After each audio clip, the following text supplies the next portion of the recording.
fire. 2019 has already been an amazing year for new anime, and the one anime that I find myself looking forward to the most every single week is without a doubt the Promised Neverland.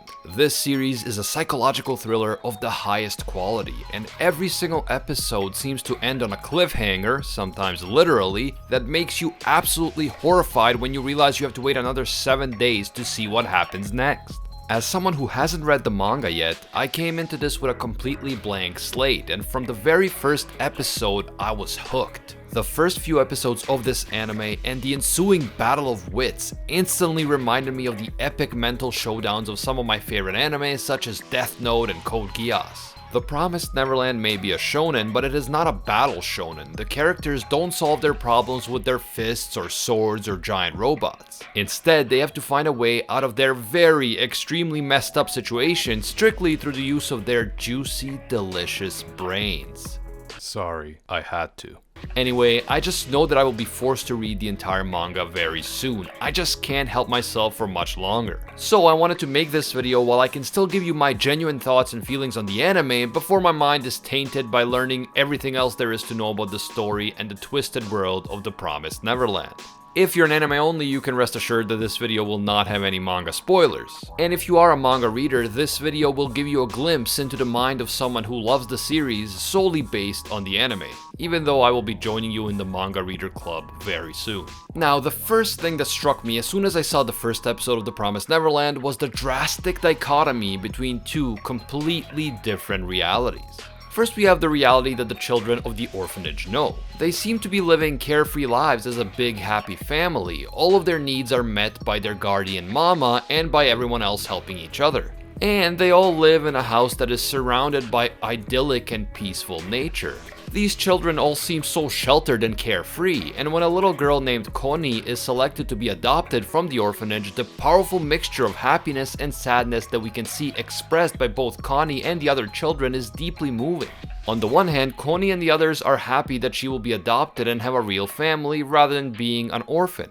But on the other hand, the children feel like they already are a big family right there in the orphanage, and they don't want to be separated from each other. However, even as we get these heartwarming scenes of parentless orphans who found a happy home together, and even as we appreciate the beautifully depicted and strangely calming nature that surrounds the orphanage, there are clear signs from the very beginning that something isn't right. The children have never left the grounds of the orphanage, and going beyond the tall steel gate is strictly forbidden. Furthermore, the children all have creepy number tattoos on their bodies, and there is something deeply unsettling about Mama's smile from the very beginning. When Emma and Norman, two of the older kids and our main protagonists along with Ray, realize that Connie, the girl who is being adopted, forgot her beloved stuffed animal, they inadvertently stumble upon a terrifying realization. The orphanage is not an orphanage at all. The orphanage is actually a farm for children who are grown like cattle and then given to vile demonic creatures to consume as food. Emma and Norman discover that Connie has been killed, and they realize that they are next. All of them are just food for demons, and their brains in particular is what the demons are interested in. This is why the children have all been treated so well and allowed to live happily in a calm and beautiful orphanage. The goal is not to fatten them up physically like cattle, but to get them to develop their brains as much as possible in as happy and stress-free an environment as possible, just so that their brains would taste better. There is no way for me to fully convey the implications of this revelation on the psyche of Emma, Norman, and eventually the other children. Imagine living your entire life believing one reality and being completely trusting of someone, Mama Isabella. You believe that this person, this adult, is your guardian, that she is essentially your mother, the only parent you've ever known. You trust that she is there to take care of you, to keep you safe. You think that she loves you. And then you learn that literally all of this was a lie. Worse, the reality is the exact opposite of what you thought. Mama isn't trying to protect you, she is preparing you to be slaughtered and consumed as food by grotesque demons. And what's more, Mama has been doing this for years. She has done it to Connie and to other children, children that you consider your siblings and your family, children you love as your own brothers and sisters. Let's be real. There is hardly anyone in the world who can even imagine this level of betrayal, and the psychological impact on these children is staggering. Emma, Norman, Ray, and the other kids are faced with a nearly impossible situation. They must find a way to escape the orphanage, the farm, before any more of them are taken to be slaughtered by the demons. But many of the children are far too young to comprehend the gravity of the situation, and telling them what is really going on would cause the type of panic that Mama would pick up on right away. Many of the children are also too young to be able to escape on their own without significant help from the older kids, and that only adds to the complexity of their predicament.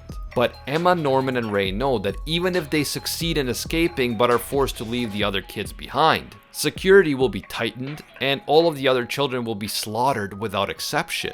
They have to decide whether to take all of the children with them, an option that is highly impractical and borderline impossible, or to leave them all to die a brutal death, an option that is far more practical but also too cruel for someone like Emma to even fathom. All of this sets up one of the best scenarios and settings for a psychological battle of wits in the history of anime. The older kids must outmaneuver Mama and her potential allies such as Sister Krone or any potential spies within the ranks of the children, while doing their best to learn more about the outside world and find a way out of the orphanage. And that is another reality that is incredibly difficult for us who live in this age of information technology to comprehend. The children don't know anything about the outside world. Is the outside world completely controlled by demons? Are there other humans out there? How powerful are these demons, and do they have any weaknesses? Are there any allies on the outside that they can count on, or are they completely alone in the world? The children can't look any of this up on Wikipedia or call a friend and ask them. They are completely on their own, and they know that the reality in which they exist at the orphanage is completely controlled by the demons and their human allies like Mama. The books that they get to read are handpicked by their enemies in an attempt to constantly control them. Everything that they have learned throughout the course of their lives was carefully selected in order to keep them docile and under control. And they have no way of contacting anyone on the outside. The only way that they can learn about the outside world is by observing the tiny section of the world that they inhabit and by trying to get as much information as possible out of Mama and Sister Krone, two people whose job is to lead them all to their deaths. It is such a messed up situation, and if this wasn't just an anime and if any of us ever found ourselves in a similar predicament like for real, it would be absolutely horrifying. In many ways, a situation so terrible is hard for us to even comprehend, much less accept and deal with. And yet the masterful pacing and storytelling of the Promised Neverland anime keeps us on the edge of our seat constantly as each episode brings a new twist and turn. The constant feeling of suspense and mystery is the biggest reason why I love this series, and the next episode cannot arrive soon enough. We desperately want answers about this cruel world. How did it come to this? Why are innocent children being raised on farms just to be slaughtered? Who are these demons and how did they come to possess so much power over the lives of innocent humans? Why are some humans like Mama actively working together with the demons and facilitating the terrible things that they are doing? Is there anyone out there who is fighting against the demons? And finally, is there any hope that Emma, Norman, Ray, and the others can actually escape? And even if they do, is there anything out there for them except death and despair? Even though the Promised Neverland story includes demons who consume the brains of innocent human beings, gore and physical violence are not even close to being the scariest things about this series. The scariest aspect of the Promised Neverland is the psychological terror that the children are faced with. Everything they thought they knew suddenly crumbles to the ground. Their greatest ally, Mama, turns out to be their worst enemy. And the one thing that they all have been taught to look forward to the most, being adopted, turns out to be the worst thing that anyone could possibly imagine. And beyond the children, I find the concept of humans like Mama and Sister Krone truly terrifying. What could possibly be their motivation? What could they be thinking? And what could drive them to willfully raise dozens of innocent children as their own just to eventually escort them to their gruesome deaths? Sure, we can assume that humans who collaborate with the demons do it in order to save their own lives. They themselves are being threatened by the demons. But what kind of life can a person live if they are responsible for the kinds of atrocities that these people are responsible for? How sick, twisted, and deranged must these humans be to not only stand by and watch what happens to these children, but to actively facilitate such horrors on a daily basis? I'm sure that a lot of the questions that I mentioned here have already been answered in the manga, and I can't wait to find out for myself. But as far as the anime goes on its own merits, I have to say that The Promised Neverland has one of the best setups that I've seen in any anime, a setup that can stand up there with the best of them, including Death Note, Assassination Classroom, and Monster. There is a certain beauty in the horrors of The Promised Neverland, and by beauty I don't mean just the natural beauty that the children are surrounded with. There is a certain beauty in how this series explores the human psyche, and how it makes us think about what it truly means to be human. If you suddenly learned that everything you believed in all of your life was a lie, how would you handle it? Would you still be the same person after coming to terms with all these lies and betrayal? Could you handle the horrifying truth, or would you crumble under the pressure? And most of all, can you ever really trust anyone? These are the powerful questions that The Promised Neverland poses with each passing episode, and together with the superb pacing and skillful storytelling, this makes for a truly entertaining, suspenseful, and self-reflective experience. Just try to ask yourself how you would react if you were placed in the same situation as the children of The Promised Neverland. And that single question and the answer you give may actually teach you a thing or two about yourself.